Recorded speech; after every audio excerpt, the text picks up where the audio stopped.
Hello, and welcome to Ed Talks with Khan Academy, where we talk to influential people in the education space.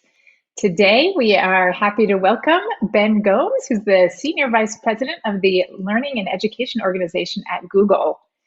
Before we get into talking to him, I want to remind you that we are a nonprofit here at Khan Academy, and a lot of our work is possible because of donations from folks like you. So we encourage you, if you are in a place to do so, to find our site and give what you can to keep supporting our work. In addition, as the pandemic has happened, we have needed some additional support to be able to continue to provide the education experiences to students who need them. And we want to specifically recognize corporations who have provided that support, including Bank of America, AT&T, Google.org, Novartis, Fastly, and General Motors. Thank you. In addition to this live video feed, you can also get an audio version of our Ed Talks and Homeroom with Sal in podcast form, wherever you find your podcasts. Look for Homeroom with Sal and you will find us there. So with that, I want to welcome our guest today, Ben Gomes, as I said, the Senior Vice President of Education and Learning at Google. Ben, welcome. Thank you for having me here, Kristen. And I also just want to take the opportunity, as I saw the intro, of thanking Khan Academy for the amazing work you've been doing for so long, and especially during the last year. It's just wonderful. Well, thank you. And we are happy to do it. Let's start off. Tell us a little bit about your journey. How have you come to lead the Learning and Education group at Google? What's been your path to get here? You know, if I think about a lot of my career, a lot of it has been about learning and curiosity. You know, I spent 20 years in search at Google. And when I thought about search, a lot of it for me was about being able to answer that curiosity of the moment, being able to get that answer really quickly so that it stimulates more curiosity, hopefully in the long run, you know. And after working on search for 20 years, I wanted to focus on learning and education more sort of broadly across Google's products. And if you think about Google as a whole, Google's mission is to organize the world's information and make it universally accessible and useful. But a lot of information is used for learning. And it's used for changing, you know, what people can do in the long run. And a subset of that is education, where it's structured and you get a credential at the end of it.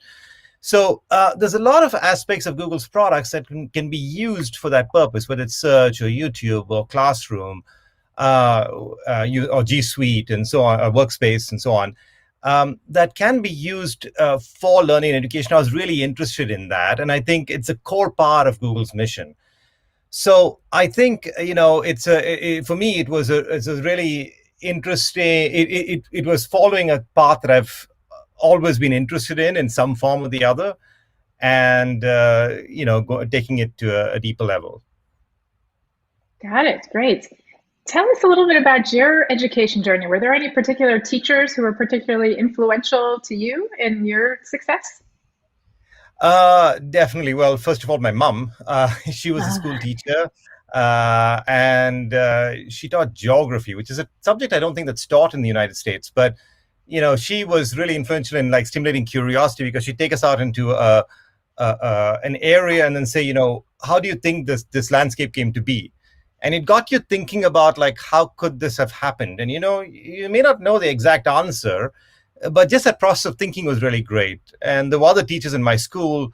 There was a Jesuit priest who really influenced my thinking about, you know, the importance of service and serving others. And there was a chemistry teacher who influenced not just me, but a whole generation of students in my school to go into the sciences.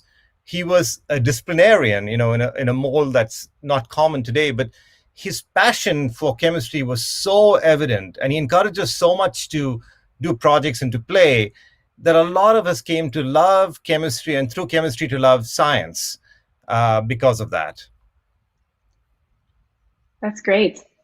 So thinking about the field of education and the intersection with technology is changing obviously very quickly, but we've seen some huge advances. How do you think we can bring those together, and what opportunities are there because of what technology and the improvements in technology we've seen?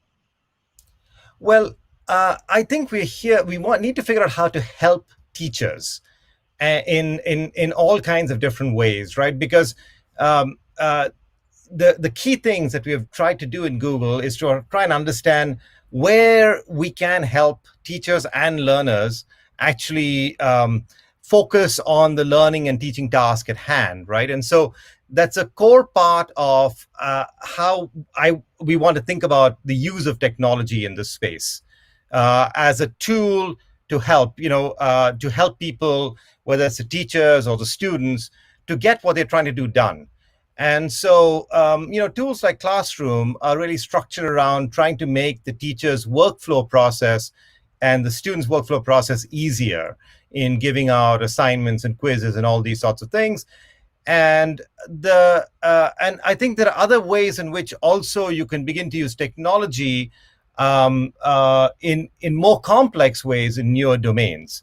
But the first aspect of it is trying to figure out, what do teachers need? What is the need of the day that we can actually provide using technology? So I think it starts with the teacher and what they need, and then it proceeds from there to the tools that need to be built to satisfy their needs. And I think that's a general Yeah, framework. that's such a good point. We often see kind of technology coming in to tell teachers what they need as opposed to asking them, how are you going about finding out what teachers need? So, I mean, it's a great question. I mean, in an ideal world, having taken on this role, I'd have loved to go into classrooms and actually ask teachers in person. But, I took on this job in the middle of COVID. That's not been a possibility. But we do get a lot of user feedback from teachers. We have a lot of forums with teachers and so on. And, and so we get a lot of feedback when we use that really strongly to prioritize what we are working on. Because that feedback coming from teachers, we can't satisfy all the needs that they have, but we prioritize based on what they're telling us is most important to them, what causes them the most problems, and what would help them the most in solving those problems. That makes sense. So, what are some of the things that you see your group there at Google working on in the future? So there's some very interesting products that have, first of all, there's further iterations of Classroom, right? Like we just announced 50 new features a couple of months ago that we are still in the process of rolling out. Some have rolled out already, some will be rolled out. But there are other areas too. We have an app called Read Along, which is being used to help children learn to read. What it does is it does speech recognition and voice and synthesis, so that a child reading some text can get some feedback on whether you're doing it correctly or not. And we're working together with a nonprofit called Pratham to actually see whether to try and change outcomes and literacy levels for children. And we've been able to see, like, even in a short time period, an improvement in literacy with this nonprofit working with this tool to help improve outcomes. So I think there's lots of different ways in which in the future we can begin to use technology to help in deeper ways in the classroom, in helping the student get feedback, and in helping the teacher give out assignments and so on in a way that is effective, is more effective than would be possible otherwise. Yeah, so one of the things that we can think about technology doing is maybe helping expand the classroom, expand out into the world. Do you think there are opportunities there? Yeah, the role of technology today has changed. What technology is capable of doing today has changed a lot. When computers first started, they were very good at doing things that humans were terrible at doing. Large computations, complicated mathematics, which we are terrible at doing. But they were terrible at doing things that we are capable of doing, like understanding that something is a chair. That was an unsolved computer vision problem for a very long time. But today, technology is beginning to be able to do things like that. So, recently I got interested in botany. In time of COVID, you're not able to do that much. So I go for walks, and We all I've get never new been. hobbies. Yeah. Yeah, I've never been interested in nature. Though I'm in California, I'm not an outdoor kind of person, and I don't much care for exercise. So but going on walks, I was like, well, what's around me is plants and trees, and so I began to be interested in, like, well, what are the types of plants and trees I'm seeing around me? And there's an app on Google called Google Lens that allows you to then take a picture of a plant, and it'll tell you what it is. And 10 years ago when I tried this, or even 5 years ago, this stuff didn't work really well. And today it works really well. So you can look at a plant and begin to figure out what it is, and then go further from there into, like, okay, what are the kinds of plants I'm seeing?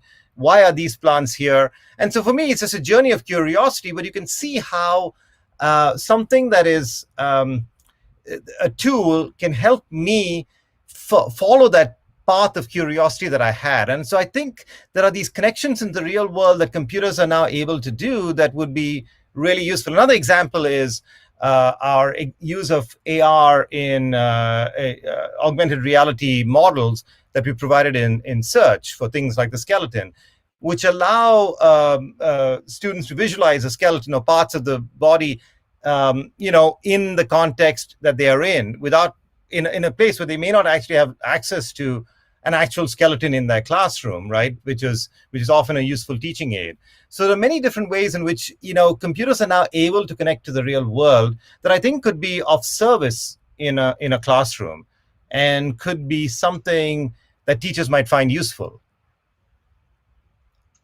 That makes sense. That makes sense.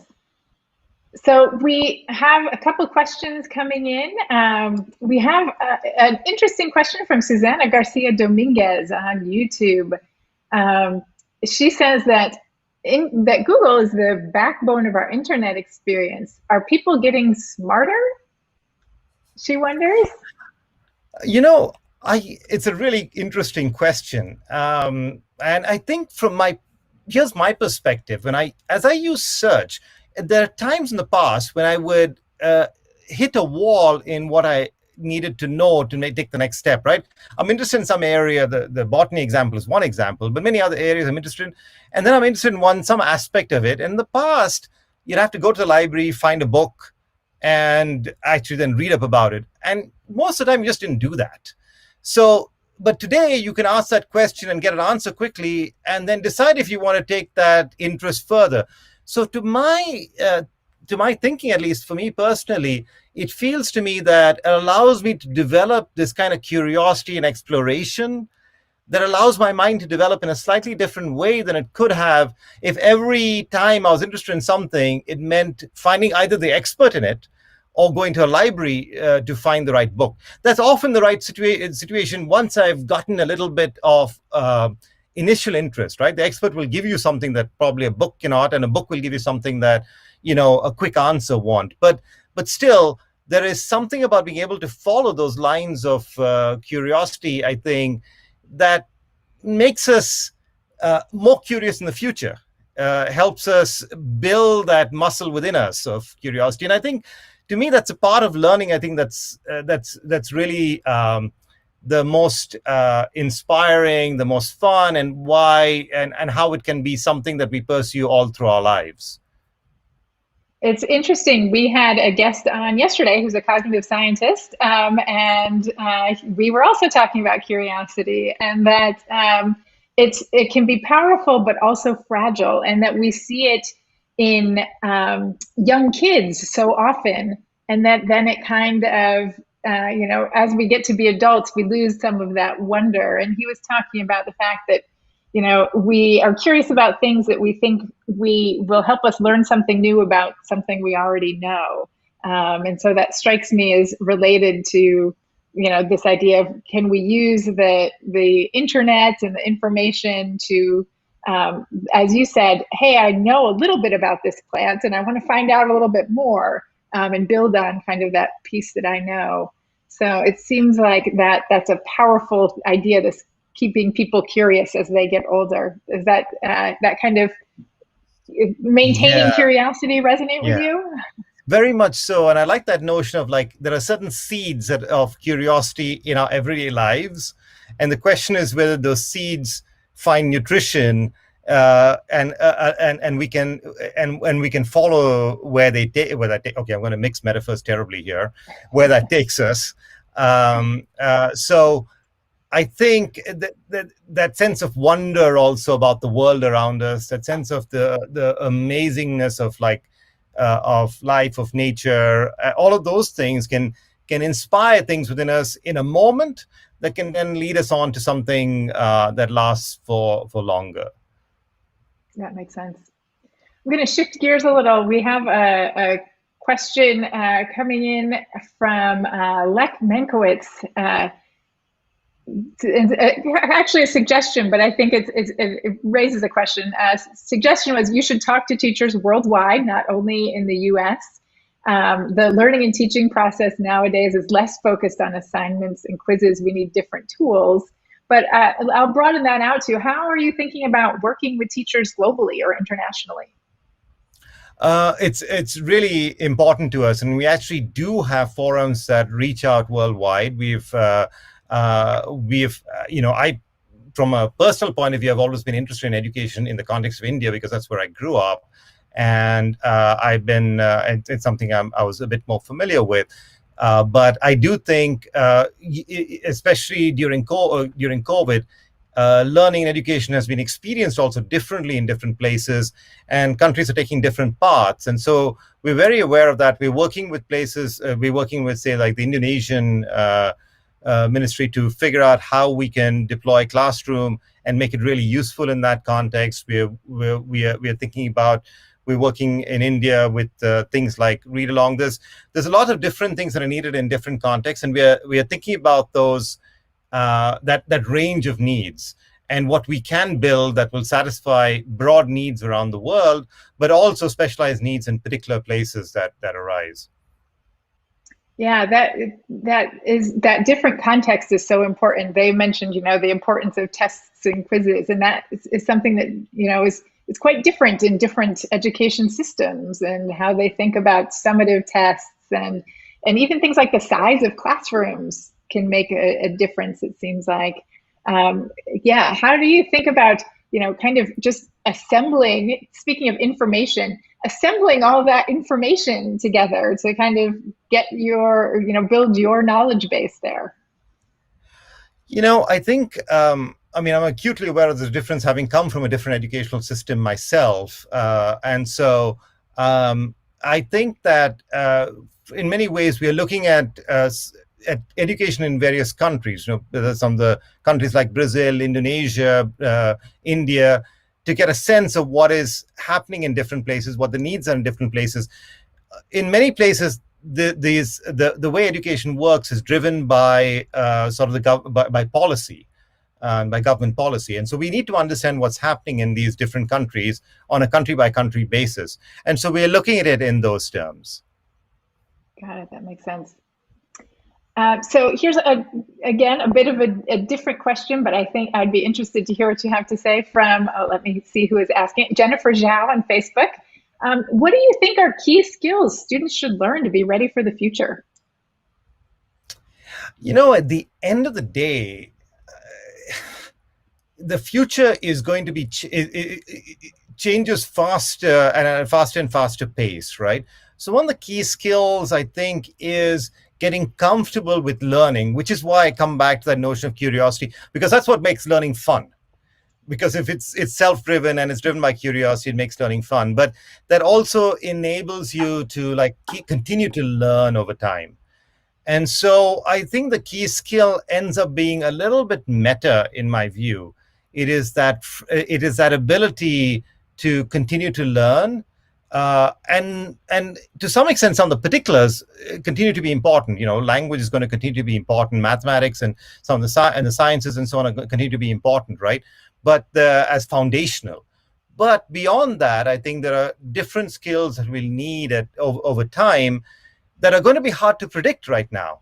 And so being flexible and adaptable to that future, I think, is going to be really important for people to not just survive, but thrive in that future. So another concern about the future is equity and leveling the playing field. Is there a role for technology there? There are lots of ways in which we're thinking about this. Like one example is how do we is in during COVID, like a lot of places don't have access to the internet. They don't have Right. Wi-Fi access or high speed or phone access. And so we have been working on making much more of our apps be available offline, so that people can do work offline when they're not connected. It's an example of the kinds of things that need to be done to enable that kind of ability to use these tools. We've also been working with the Indonesian government on like data availability. We've been working with making more Chromebooks available in California during COVID. So we're working on like the overall set of tooling, so that there are the basic sets of tools are more broadly available. And I think that's really an important aspect of making education work for everybody. Yeah, absolutely. Do you think there's things that when we think about in the tools, there's something that things as you're thinking about new tools that you're creating. I know there are concerns as we get more and more machine learning and AI that are we training them the right ways? Are we just replicating our existing biases in these new forms? There are ways we can think about making sure we're not doing that.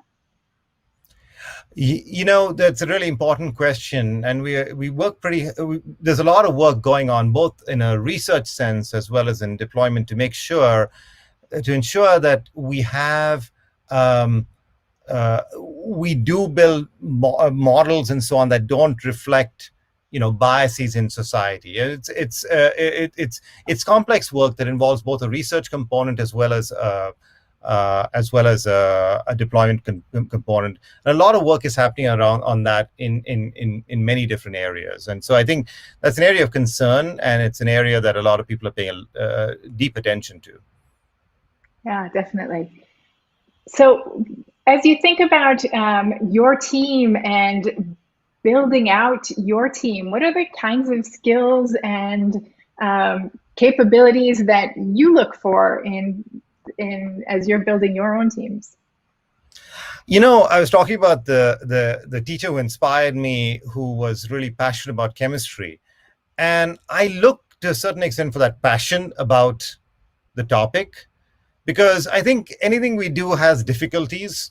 Some things work out, some things don't, and having that passion enables people to like go through those difficulties, work with them, deal with when things don't work out, because you have that larger goal in mind of like what you're trying to do. And so I think that's an important aspect of what I look for in people who are working in this organization. And I think it holds for many different parts of the two kinds of tools we're working on. So this includes things like Google Scholar, which is used by researchers, and the people working on it I are use it really a lot. passionate about it. Yeah, the people working on it are extremely passionate about making researchers' lives more productive, having them get more access to papers, and all the sets of things that make research and the information needed for research more available and useful. Google Arts and Culture is getting working with cultural institutes to make those sorts of experiences more available to people around the world. And all of these things are not necessarily always easy to do. They take a certain degree of humility, because we don't know what is often needed in many of these areas. So in the area of education, I want to understand what teachers need, right? In the area of Scholar, they're trying to understand what researchers need. So in each of these areas, the thing I'm looking for also is that a certain degree of humility in trying to understand what people's needs are, so that we can actually serve those needs. That makes sense. So, kind of looking for folks that have that user centric Yes. or ideas. That makes sense. Yes, I mean Google has this, focus on the user and other things will follow. But and it's something that I really do believe in. Like whether it's a teacher or the student, we have to focus on what they need. Got it. We have one more question about you coming in from YouTube. Susanna Garcia Dominguez asks, what sacrifices have you made in your own journey to get where you are today?